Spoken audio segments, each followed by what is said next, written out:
chercher la pertinence des nouveaux territoires d'intervention n'absout absolument pas les forces de la transformation sociale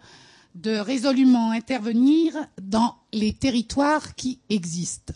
et qui, mon avis, sont tous pertinents. Il va de notre impertinence, justement, de les retravailler, de les dépoussiérer, d'oser affronter les questions de la technocratie, de la question de la corruption, de la question des pouvoirs. En un mot, et c'est un peu le fil conducteur qu'il me semble nécessaire d'avoir pour parler des nouveaux territoires et des anciens, il faut radicalement démocratiser la démocratie. Et ce, du local au mondial. Ne pas oublier les anciens territoires, c'est pas, et qui demeurent et qui existent et qui sont pertinents, ce n'est pas ne pas voir les nouveaux. Il en existe évidemment des nouveaux qui sont enfants de la mondialisation, au premier rang desquels, effectivement, les territoires régions. À l'intérieur de ceux-ci, l'Union européenne fait figure, je dirais, de pôle régional d'intégration le plus poussé. Et dans l'intervention de Giacometti tout à l'heure et dans celle qu'il vient d'avoir, on voit bien qu'il y a plus que controverse sur son contenu et l'espace qu'elle peut avoir dans le monde.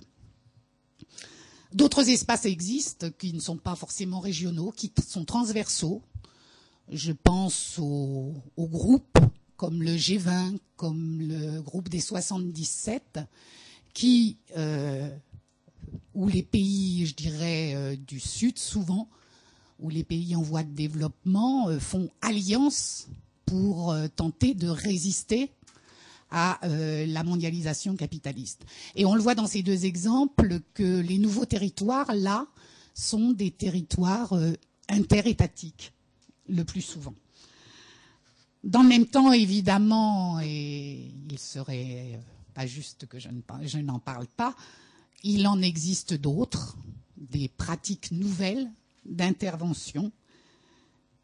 qui sont les processus des forums sociaux, notamment. Mais en même temps, voyons bien que les forums sociaux eux-mêmes sont toujours ancrés dans leur réalité et dans l'histoire du rapport de force au moment donné du pays d'accueil. Porto Alegre, qui est, je dirais, fille de la démocratie participative, construit le premier forum social mondial numéro 1 sur la base de l'idée de l'éducation populaire, par exemple. Mumbai, deux forums après, change la donne parce qu'elle le construit sur la base de l'intervention des mouvements populaires eux-mêmes concernés dans le processus du forum. Et pour ceux qui ont participé aux forums sociaux européens, on sait tous que le forum social de Florence ne ressemble pas au forum social de Paris et encore moins l'un et l'autre au forum social de Londres qui exacerbe, je dirais, qui montre l'exacerbation des rapports de force politiques et du rapport mouvement social et politique jusqu'à son comble dans ce pays où pratiquement peu de forces de la transformation sociale peuvent aller jusque dans les institutions et qui, je dirais, oblige celles-ci quelque part à avoir des pratiques de contre-pouvoir et de lobbyisme plus que de construction et je dirais de contamination des systèmes eux-mêmes. Je crois que pour définir la pertinence de ce que sont ces nouveaux territoires, il faut savoir emprunter des slogans. Et j'en ai trouvé un chez ceux qui ont été parmi les militants activistes altermondialistes, je dirais un peu les pionniers pour faire découvrir le phénomène de la mondialisation sur le plan populaire, chez les 100, puisque quand même ce paradoxe existe, qui est « Il faut agir local et penser global ». Et ce slogan me semble intéressant parce qu'il se retourne et il me semble tout aussi juste de dire qu'il faut, pour l'agir local, à l'agir global, penser local. Parce qu'il en est ainsi le paradoxe de la mondialisation et singulièrement celui de la globalisation économique n'efface pas d'un coup de baguette magique les frontières matérielles, je dirais encore moins les frontières de l'imaginaire en créant une société-monde indéfinie. Libérée de ses ancrages historiques, culturels, au contraire même, on constate que la mondialisation y renvoie pour le meilleur, mais aussi pour le pire. Pour le meilleur, parce qu'elle oblige à repenser la société humaine dans ses solidarités, à recommencer par les fins le développement d'une civilisation humaine cultivée, libérée des barbaries, à reconsidérer comme but de celle-ci et moyen l'émancipation et la libération humaine, en relation, et il me semble que c'est très important et c'est nouveau, avec la planète, en remettant, remariant, je dirais, l'homme avec la nature. Pour le pire, parce que les ravages d'une mondialisation qui privilégie la rentabilité, capitalisme et le productivisme développent des régressions barbares, les nouveaux territoires de la mondialisation pourraient être aussi des clans, des communautés, des replis, des attitudes de repli et de rejet de l'autre, des replis nationalistes que réveille évidemment la mondialisation capitaliste, mais que développent de fait les politiques libérales, ce qui peut conduire à une désintégration des sociétés dont on ne parle pas, à mon avis, suffisamment, mais qui représente un véritable danger. La mondialisation en cours, je dis en cours parce qu'il ne faut quand même pas oublier que tout le monde n'a pas Internet et que le grand combat du XXIe siècle, ça va être l'accès à l'eau et à l'énergie quand même. Revenons dans ce qui se passe dans le réel du monde. Parce qu'elle creuse le fossé des inégalités, pose de manière nouvelle la question du projet de société, oblige à refonder les processus démocratiques, à redisputer toute l'architecture démocratique du local au mondial pour la transformation sociale nécessaire, et ce, pour la transformation sociale nécessaire, impose que ce soit les peuples qui aient la maîtrise du processus historique de mondialisation afin de permettre et de restituer à la politique sa vigueur, sa dynamique citoyenne dans tous les espaces publics existants ou en devenir. La nouveauté est peut-être dans l'obligation de mise en commun des expériences, des recherches, des analyses, des propositions, des initiatives concernant l'alternative, pour construire des rassemblements dans des processus résolument inclusifs. Cette question aussi me semble importante. Elle peut nécessiter des renversements culturels, mentaux. Quand on parle de processus inclusif, on sort du chemin traditionnel, en tous les cas que nous avons pu connaître pour certains d'entre nous, excluant. Non, on inclut.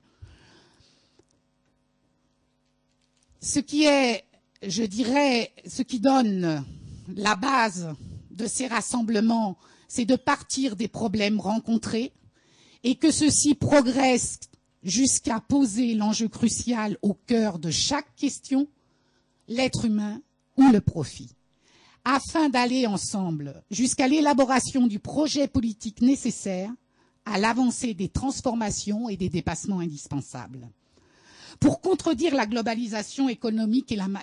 primauté du marché mondial, contre les inégalités, l'unilatéralisme, pour construire la paix, tous les acteurs sociaux, sociétaux, politiques sont convoqués. La question centrale de l'articulation des espaces, des échelles de la transformation sociale, validant tout de même le processus lui-même. L'expérience montre que les niveaux local, national, régional restent des espaces publics pertinents de refondation de l'architecture démocratique mondiale. Celle-ci ne peut se penser comme une simple extension des territoires gigognes en quelque sorte, qui irait du local jusqu'à l'institution ONU redéfinie. Il y a obligation de prendre en compte une société, une construction complexe qui ne peut pas être que pyramidale. Toutefois, il demeure clair que l'on ne remplacera pas les États, j'entends toute l'architecture, par des modes de régulation informels, par une gouvernance sans gouvernement, par une toile d'araignée d'acteurs hétérogènes prétendant représenter la société planétaire. Ce qu'il s'agit de faire, c'est d'investir tous les lieux de pouvoir accaparés par les forces libérales de la reproduction sociale pour élaborer le nouveau contrat social mondial. Celui-ci pose comme axe stratégique la question des droits humains, du développement durable, donc de la démocratie. L'agir local proposé veut bien mettre en œuvre l'intervention indispensable de chaque citoyen là où il vit, dans ses frontières matérielles et culturelles, ces interventions concrètes nécessairement désormais mises en perspective avec un pensée global, c'est-à-dire avec la prise en compte du monde et de ses interconnexions, un monde réel à transformer, un projet de société à construire, un projet politique à redéfinir. Agir global et penser local relèvent de la même dynamique qui concrètement prend en compte les problèmes planétaires, pauvreté, pandémie, pollution et leurs conséquences, et je n'en cite que quelques-uns, pour que la conjugaison des deux processus est à l'ordre du jour. Ainsi, paradoxalement peut-être, il n'y a plus d'espace public qui ne soit efficace et potentiellement utile à la transformation sociale. Tous doivent être pollinisés en quelque sorte. Tous méritent d'être réinterrogés pour être transformés et mis en adéquation avec l'élaboration d'un nouveau projet politique en mouvement, un projet qui se crée dans l'existant et dans l'innovation que constitue la dynamique des réseaux d'intervention horizontaux, qui vont de la collectivité locale au réseau associatif, aux groupements d'intérêts syndicaux, aux regroupements de forces politiques, ce que Chico Whittaker, fondateur du Forum social mondial, qualifie de découverte politique la plus précieuse de tous les temps pour définir le monde que nous voulons. Et qui le sera d'autant plus que la confrontation avec le réel du rapport de force et les institutions que celui-ci a permis de mettre en place sera prise en charge pour être dépassée. Et le réel, voyons-le bien, c'est une humanité divisée en d'innombrables pays, nations, tribus, chacune ayant ses frontières territoriales et ses régimes de souveraineté, le développement des mouvements sociaux, associatifs et politiques qui s'organisent au plan international, transnational, influence évidemment l'évolution de la société humaine, avec donc dans les des États-nations qui resteront encore longtemps au centre des processus d'intégration politique et continuent d'inspirer la nouvelle construction politique nécessaire. C'est donc en ce sein même,